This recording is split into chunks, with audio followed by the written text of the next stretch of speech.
Dave Stevens for the Disability Channel, and I'm with Don Mattingly. His number's been retired as a Yankee, number 23, six-time All-Star, MVP, nine-time Gold Glover, father of four, stepfather to two. Am I forgetting anything? You got it. You got it. It's really an honor and a privilege to spend a little time with you. I've followed your career. You should be in the Hall of Fame. We don't need to discuss that. But, to watch how you've evolved as a player and to turn into a manager, what has that transition been for you? It's been great, actually.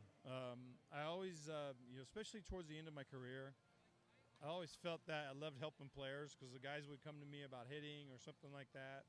And I loved, just the interaction with the manager in the team, not just necessarily personally, but as a team. And I always was fascinated by how a manager, I felt like, kind of controlled the mentality of the ball club.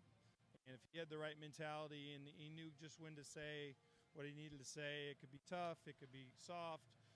And that communication, I thought, was so important to the length of a season and how your club played and performed. So that fascinated me. So it's been fun to make that transition. You played for many characters. You've been around them. How did you evolve your own style? Did you take a little bit of Torre and Piniella and Zim, or what did you do to your heart? I learned from all, to be quite honest with you. And I think the key is you always want to be yourself. And as I played for Billy Martin, there are things that I take from Billy and I would want to implement as a manager. And I wanted as a player, the mentality. There's also things about Billy that I didn't necessarily want to be part of my style. They weren't for me. Same with Luke Piniella, Buck Showalter, Bucky Dent. There was lots of guys, and there's actually lots of players that I played with, played against, liked this part of them, liked what they did with the fans or how they treated people. And I wanted to make that part of me. I wanted fans to have that same interaction with me, that they were comfortable talking to me. I think you take from everyone, and it becomes you. And there's things that you take that aren't necessarily good that you don't want to become part of you, and you use that too. Now, my favorite Don Mattingly baseball moment, it's not a hit, it's not a glove play. Do you remember the moment when you went into right field a little bit and got that foul ball and reached into that popcorn and grabbed that? I mean, that's one of the most iconic moments. I mean, do you still remember that like it was a home run that won a game? Oh, yeah, I remember it clearly. It was a foul ball that went about 6 rows up where I'm not going to catch it, but I got to the rail early, and everyone except this kid was looking at the foul ball, and he's looking right at me, and he's got this bucket of popcorn. It was probably as big as he was. And I asked him, I said, hey, can I have some of that? And he just kind of stared at me, so I grabbed a little bit, took him a ball the next inning. It said, hey, thanks for the popcorn, Don Mattingly, and it went from there. We got a game I like to play. People that we know we've come in contact with. I'll say Goose Gossage. What comes to mind? Intense. Kirby Puckett. Just great and big smile.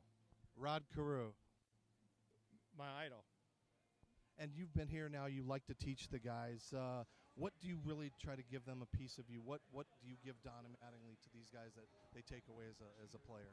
I try to take any experience that I've had, and I feel like I've had a lot. I was not a high draft pick, but also was a guy that at one point was the highest paid player in the game. Had won MVPs, but also made mistakes on the field that didn't go good. Spent 4.5 years in the minors. Knew how I felt when I first came up. Know how I felt when I first got paid, and that pressure you felt to perform, to prove that you're worth money. And so I take all those experiences, and if I see somebody going through it, then you just share a story, or share what you went through, and you hope that's something that they connect with, that they go, oh, he knows exactly how I feel, because I know exactly how they feel when they go 0 for 4 or they're in a 1 for 15. I'll never forget that I went through the same things. So you don't ever want to go, oh, I never struggled and you guys can't do that. It's about trying to share where they're at and try to ease the pressure a little bit. All right, thanks a lot. Best of luck the rest of the way. 6 Grand Slams in one season. Don Mattingly, Donnie Baseball. We'll see you later.